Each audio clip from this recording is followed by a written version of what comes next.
প্রিয় দর্শকবৃন্দ, আসসালামু আলাইকুম। আলবারাকা নার্সারির পক্ষ থেকে প্রীতি শুভেচ্ছা। দর্শকবৃন্দ, সামনে দেখতে পাচ্ছেন এগুলো লিচুর গাছ। এখানে বিভিন্ন জাতের গাছ আছে। চায়না থ্রি আছে, বোম্বাই আছে, মাদ্রাজি আছে, বেদেনা আছে। তো দর্শকবৃন্দ, এখানে দেখেন অনেক গাছ আছে। দেখেন এই গাছগুলো বাগান করতে পারবেন কিংবা ছাদে লাগাতে পারবেন।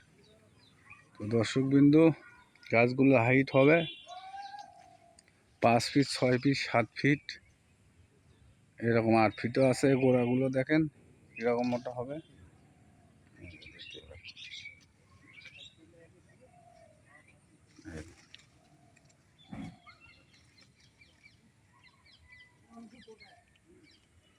তো দর্শকবৃন্দ, আপনাদের যদি লিচুর গাছ লাগে, স্ক্রিনে দেওয়া নাম্বার থাকবে, এই নাম্বারে ইনশাআল্লাহ যোগাযোগ করতে পারেন। তো ধন্যবাদ, এখানেই শেষ দিলাম। আসসালামু আলাইকুম।